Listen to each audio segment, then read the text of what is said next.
আসসালামু আলাইকুম গাইস। তো আজকে তোমাদের সাথে একটা খুব মিষ্টি জিনিস শেয়ার করব।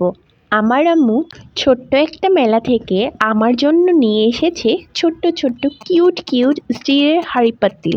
দেখতে একদম আসল হাঁড়ি পাতিলের মতো, কিন্তু সাইজে একদম পুচকে। এত সুন্দর আর চকচকে যে হাতে নিলেই মনে হয় মনটা একদম ভালো হয়ে যায়। আমি তো দেখে একদম অবাক, মনে হচ্ছে যেন আমার নিজের একটা ছোট্ট রান্নাঘর হয়ে গেল। এখন থেকে আমি এই হাঁড়ি পাতিল দিয়েই মিনি মিনি রান্না করব, খেলবো আর ভিডিও বানাবো ইনশাআল্লাহ। সবচেয়ে ভালো লাগছে এই জন্য যে আম্মু আমার কথা ভেবে এত সুন্দর সুন্দর একটা জিনিস নিয়ে এসেছে।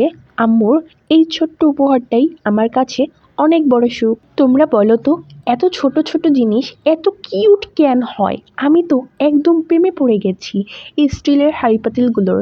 চলো এখন এগুলো ধুয়ে সুন্দর করে সাজিয়ে রাখি আর শুরু করি আমাদের মিনি কিচেনের নতুন গল্প।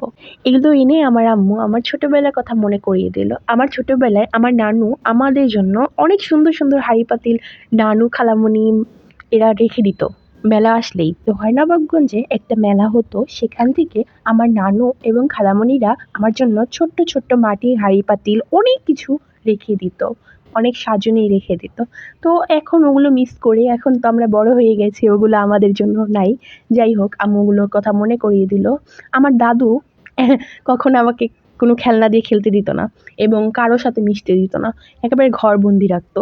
যাই হোক, আমি দাদুর জন্য ঘরবন্দি ছিলাম। এমনকি এখনো বড় হয়ে গেছি, তবুও কারোর সাথে তেমন মিশতে পারি না। আমার নানু অনেক সুন্দর সুন্দর খেলনায় আমার জন্য রেখে দিত, দিয়ে দিত। সেগুলো দিয়ে আমার দাদু আমাকে কখনোই খেলতে দিত না।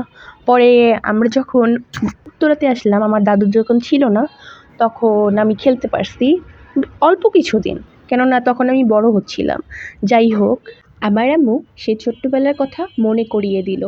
ধন্যবাদ আম্মু এত সুন্দর সুন্দর হাঁড়ি পাতিল এনে দেওয়ার জন্য, আমি অনেক খুশি হয়েছি আম্মু। আল্লাহ হাফেজ, বাই বাই।